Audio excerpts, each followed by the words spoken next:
महाराष्ट्र के अमरावती ज़िले का मेलघाट क्षेत्र एक ऐसा क्षेत्र है जहां ख़ास तौर से आदिवासी रहते हैं और आदिवासी जो है देश की एक शान है और देश के ख़ास मूल निवासी है। और आज उन्हें जो विकास की बात हो रही है उन तक वो विकास नहीं पहुंचा है, वो उनकी मूलभूत सुविधाएं जो है वो उससे बहुत दूर है। और ख़ास तौर से हम देख रहे हैं कि आदिवासियों को बिजली पानी जो मूलभूत सुविधा है वो तक नहीं मिल रही है। ऐसे में अब चुनाव करीब है और चुनाव से पहले यहाँ आदिवासी संगठनों द्वारा आंदोलन छेड़ा गया है। आंदोलन जो है यहाँ एक धरना आंदोलन दिया जा रहा है। अखिल भारतीय आदिवासी विकास परिषद द्वारा यहाँ एक बड़ा आंदोलन देखने को मिल रहा है, जहाँ आदिवासी यहाँ पहुँचे हैं एसडीओ कार्यालय पर और धारनी और एक अचलपुर, जो ख़ास तौर से ये इनके जो समस्या है वो प्रशासन तक पहुंचाने की कोशिश कर रहे हैं। और हम अभी बात करेंगे इनसे कि इनकी समस्याएं क्या है।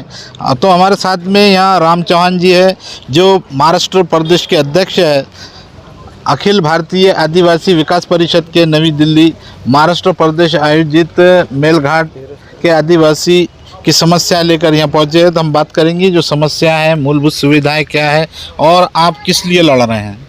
मैं राम साहेब चौहान अखिल भारतीय आदिवासी विकास परिषद का महाराष्ट्र प्रदेश अध्यक्ष हूँ।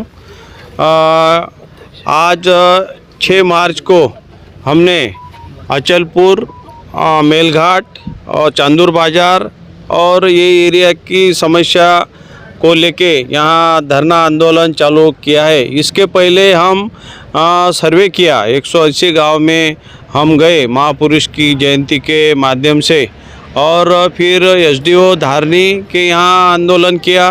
दूसरा आंदोलन ये यहाँ चल रहा है। तो हमारी समस्या मूलभूत समस्या है जो घटनात्मक है।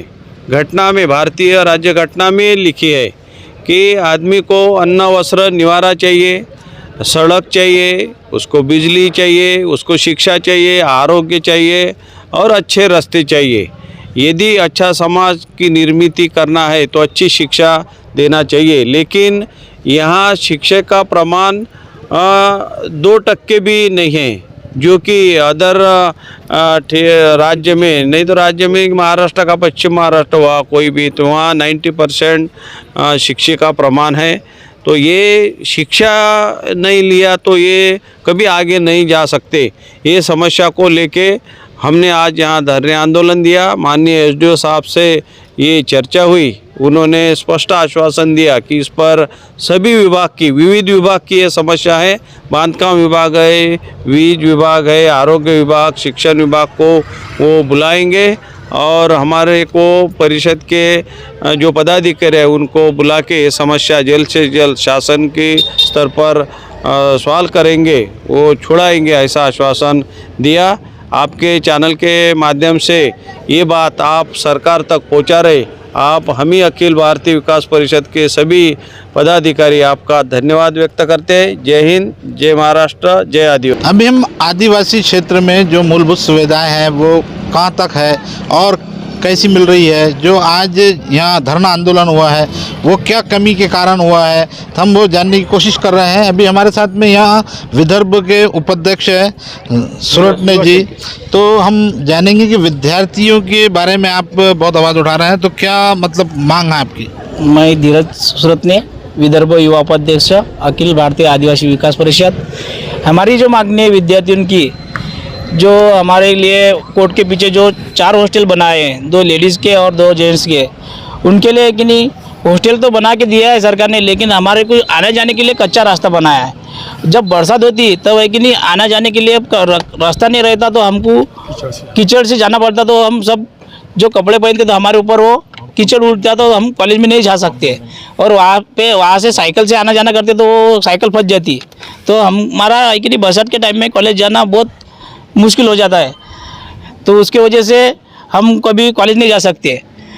और दूसरा एक मांगनी ऐसी है कि हमारी जो डीबीटी लागू हुई है कि सरकार हमको डीबीटी देती, लेकिन खाने का ये बंद किया है उनने। मेस प्रोसीजर जो खाने का मेस प्रोसीजर बंद किया है, तो वो डीबीटी बंद करके मेस ऐसी शुरू करने को होना उनने कि हॉस्टल के अंदर ही खाना शुरू होने को होना, बस यही। और जो ख़ास तौर से आपके जो प्रतिनिधि है जो आमदार है, खासदार है, वहाँ तक आपने अपनी बात पहुँचाए? उनकी समस्या, आपकी समस्या लेके गए? मैं शैलेंद्र गावंडे, चिखलदरा तालुका, ग्राम पंचायत सरपंच टेमुलसुंडा। हम आमदार खासदार तक तो नहीं पहुँचे, लेकिन जो हमारी समस्या है इसके बारे में हमें बार बार आश्वासन दिया गया है। जैसे ही हमारे युवा सेल के प्रदेश उपाध्यक्ष धीरज भाऊ ने कहा है कि हमारा जो वसति गृह बना है उसके लिए हमें रास्ते की सुविधा जल्द से जल्द उपलब्ध करा दी जाएंगी, लेकिन हमको देखने में ऐसा मिल रहा है कि अभी तक रास्तों की सुविधा हुई नहीं है। तो आप तक कोई आमदार और खासदार नहीं पहुँचाए क्या? नहीं, हम सब जानने के लिए नहीं, अभी तक तो पहुँचे नहीं। एक समारोह हुआ था, उस समारोह में हमें आश्वासन दिया गया था कि जल्द से जल्द आपको रास्ते के लिए निधि प्राप्त कर दिया जाएगा। तो ये और हम कुछ महिलाएं भी हैं इसमें जो खास तौर से अपनी मांगों को लेकर यहाँ पहुँची है। तो आप जो यहाँ धरना आंदोलन करने पहुँचे हैं, सरकार तक अपनी बात पहुँचाने के लिए आए, तो क्या बात है वो, क्या आप क्यों परेशान हैं? मैं इसलिए परेशान हूँ, मैं अरनदी ग्राम पंचायत का सदस्य है, लेकिन मेरा गांव जो मेरे घटक ग्राम पंचायत होने के नाते से 2 गांव जेतेदी और अरनदी नाम के गांव है, वो गांव में पानी 5-5 दिन हुआ पानी नहीं पहुंच रहा।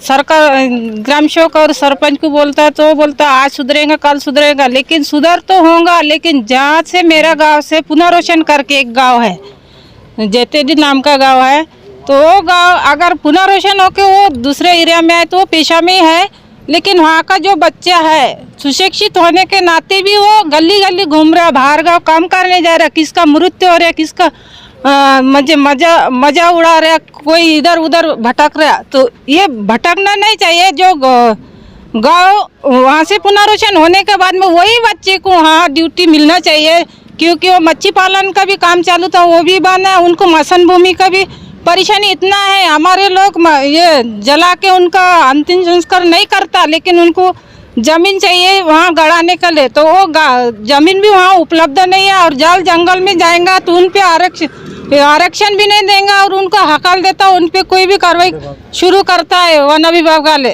और वन विभाग की इधर से उनको कोई काम धंधा भी नहीं मिल रहा और ग्राम पंचायत से भी काम धंधा नहीं मिल रहा। उसके नाते से वहाँ रोजगार मिलना चाहिए, वहाँ की बच्चे धरन गृहस्थ में भी लगना चाहिए और उनके गाँव तक वो पानी पहुँचने को ना। अगर उनके गाँव वहाँ से उठकर वहाँ धरन बनाया है तो वो पानी का सुविधा उनके गाँव तक, मेरे ग्राम पंचायत अरनदी गाँव तक पहुँचने को ना। और मेरा बिलखेड़े में मैंने पानी का सुविधा किया है, 10 साल से मैं वहाँ की सदस्य हूँ। वहाँ के लिए मैं ऐसे तड़पड़ काम करने के वजह वहाँ पानी का सुविधा अभी उपलब्ध है। और जो वृद्ध ये महिला उनका भी बेचारे यहाँ पाड़ा थोड़े में वो लोग रहता है, लेकिन हमारे जैसे आदिवासी कोई सदस्य ना होने के कारण ये महिला उनका अभी यहाँ पे सभी महिला बेटा है, उनको अभी तक सरवन बाढ़ की योजना लागू नहीं है और घरकुल भी एक भी महिला को लागू नहीं। इसलिए मेरा निवेदन यही है कि पड़ा थोड़ा होने के बावजूद उनको क्यों नहीं ये लाभ हो रहा है, तो ये योजना उन तक पहुँचा दो और मेरा जो बोली है वो बोली सरकार तक पहुँचा दे। इतना बोलकर मैं जय हिंद, जय महाराष्ट्र, जय आदिवासी। और काका, जो अभी आप मेलघाट की समस्या लेके आए, तो आपके गांव में रास्ते है? रास्ते की भी बहुत खराबी है, बिजली है? बिजली भी जैसे कमजोर चलते रहते हैं। ना जैसे हमारा पुनर्वासन जो हो गया तो हमारा जैसा वो सत्यानाश हो गया, पैसे भी कम मिला, घर के भी पैसे कम मिला, 50,000, 60,000, 80,000, 90,000 ना अपना खेती का क्या कर से दिया पैसा, 60,000 रुपया एकड़ से दिया है कि नहीं, 60,000 रुपया एकड़ से मिला। तो इसमें से आज तक के हम अचलपुर में नहीं देखा था, मगर आज के बच्चों कहाँ जा रहा है, पूना जा रहा है, बम्बई जा रहा है, नागपुर जा रहा है, ऐसे कहीं ढिगाना हो रहा है जैसे पुनर्वासन होने की वजह से। ना वो अपने संस्थान जो भूमि जो है तो हमको जैसा वो 2-3 एकड़ ज़मीन है, तो एक जन का मनानत कर रहा है कि भाई ज़मीन जोते मत, इसमें अपना नुस्खा नहीं हो रहा है, आज दिन अपन ढपन कर देंगे तो कल उसने सुलभ कर देता है जोतना चालू उसका, इसमें तकलीफ हो रहा है हमको। तो वो आदमी का जैसा नाम क्या है, छोटू गन्नू बेटे, उसको अपन को जैसे थोड़ा सा काबू में लेना है, ना उसको कुछ न कुछ उसको काबू करना है अपन को, उसका तकलीफ ज़्यादा है। कभी रात में हो जाएगा ढपान तो उसको तो अपन को जाना ही है, तो वो उतना ऐसा टुअर कपास उसको बोएंगे तो कैसे जाएंगे लोग रात का मामले में गिरते फिरते ऐसे ऐसे बहुत तकलीफ होते जा रहे। तो उसकी जैसा अपने को जो थोड़ा अपना हाथ में जो काबू लेना है, नहीं ये बात का मुझे जैसा थोड़ा सा तकलीफ है भाई, इतना काम का बात है। हाँ, हमारे साथ में और महिलाएं, क्या आपके गांव तक बिजली रास्ते सब है सुविधा? हमारे गांव के म्हणजे हमारे गांव में कुछ सुविधा नहीं है। पानी का बहुत समस्या है। पानी दूसरे खेती से लेकर आ रहे हैं भाई, म्हणजे पानी की भी बहुत समस्या है। आमदार साहब आते? आमदार साहब नहीं आते, जहाँ पैसे वहीं आमदार साहब जाते हैं। जहाँ पैसे वोट दिए थे ना आपने उनको? दिए थे पर नहीं आए, हमारे तक नहीं पहुँची। खासदार नहीं आते, कोई नहीं आते, सब बड़े वो तो बहुत मेलघाट का नाम लेते ना। जिसके पास पैसे उन्हीं के पास जाते हैं वो सब। हम कई ऑफिशियल काम में भी जाते तो हमारे कोई सुनते नहीं। ऑफिशियल लोग हमारे डॉक्यूमेंट्स वहीं पटक देते हैं और कायम रख देते हैं, कुछ काम नहीं करते अधिकारी, क्योंकि वह लोग आमदार खासदार के दबाव में आ जाते हैं। अधिकारी भी काम नहीं करते? अधिकारी काम नहीं करते, आमदार लोग खासदार लोग जो मंत्री हैं उनके दबाव से वो डॉक्यूमेंट्स वहीं दबा देते हैं। आपकी क्या समस्या है? मैं बेबी दार्शी में हूँ। अखिल भारतीय आदिवासी विकास परिषद नई दिल्ली महाराष्ट्र प्रदेश द्वारा समस्या बोलो अपनी। समस्या बता, मेलघाट की समस्या, आदिवासी की समस्या, ऐसे आदिवासी की समस्या है।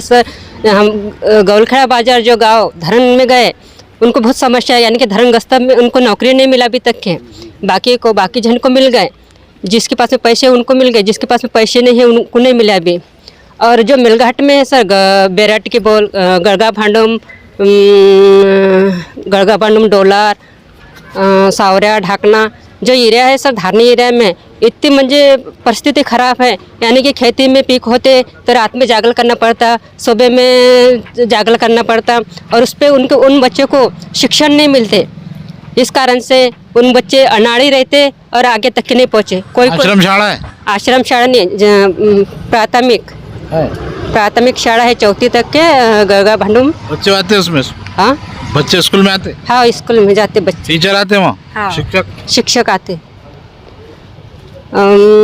ऐसे बहुत से कारण हैं, यानी कि मेलघाट में रोड और नौकरी नहीं मिलते सर। उन लोग को नौकरी, पैसे नहीं तो नौकरी कैसे करेंगे? यानी कि रात दिन उनको खेत के काम में, खेत के म्हणजे रात के जंगल के अलग है और सवेरे के अलग है चिड़िया, इसलिए उन लोग पढ़ नहीं सक रहे। और ये हमारे जो भी ये है हमारे टीवी चैनल तक के पहुँचे। और दूसरे लोग हैं हमारे साथ में, हम उनकी समस्या जानने की कोशिश कर रहे हैं। तो आपकी क्या समस्या है, क्या लेके पहुँचे हैं आप? मैं परतवाड़े में से बात करूंगा कि परतवाड़ा जो अचलपुर शहर है उसमें अंजनगांव स्टॉप है। स्टॉप के पास में एक आदिवासी के लिए जगह प्राप्त हुई है 2013 में। तो वहाँ पर अभी जो स्थलांतरित लोग रहे उन्होंने कब्जा करके रखा हुआ है। तो वहाँ पर आदिवासी के लिए आदिवासी भवन और आदिवासी ग्रंथालय स्पेशल रखा है। वो मंजूरी 2012-13 में हुआ था, लेकिन अभी तक बांधकाम हुआ नहीं। तो वो बांधकाम जल्द से जल्द करे और हमारे को उसका फल मिला ऐसे चाहते। और हमारे साथ में और आदिवासी भाई है, क्या नाम आपका? मैं सकाराम दिखा रहा हूँ सर। जयता दे 2005-2006 में हमारा जो पुनर्वसन हो गया था कि नहीं, तो जब से बोला कि कलेक्टर साहब बोला जिसके घर में पुनर्वसन का धरण ग्रस्त है उसको नौकरी मिलता होनी चाहिए, लेकिन मिल गई नौकरी? नहीं मिला। बच्चे है तुम्हारे को? हाँ, नहीं है, बच्चे है लेकिन 12वीं 13वीं अभी पढ़े घर को, नौकरी नहीं लगा? नौकरी नहीं लगा सर। और कुछ काम नहीं करते क्यों? बस क्या वो जाएगा आराम को बाहर गाँव तो निकलना सही है सर, लेकिन मैं बोलता है कि जो कैनन में लगा है, जो धरन का वो दराजी छोड़ता है, ये खेत में पानी देता है, वो खेत में पानी देता है, उसमें हमारे गांव का आदमी चाहिए ना। हाँ, वो समस्या है मेरा। आपने आमदार तक बात पहुंचाए? लेकिन हाँ बोलता है, लेकिन नहीं बोलता। अंदर कभी आए तेरे गाँव में? नहीं है ना। क्या कहना चाहेंगे? अच्छा, आमदार साहब के बारे में क्या कहना चाहेंगे, जो समस्याएं कितनी हल करे उन्होंने? नहीं, मैं तो ये मेलघाट के अंदर घूमता रहता हूँ। मेरा आदिवासी विकास परिषद से मैं हूँ और सलाहकार प्रमुख का काम करता हूँ, जिला सलाहकार प्रमुख का आदिवासी से।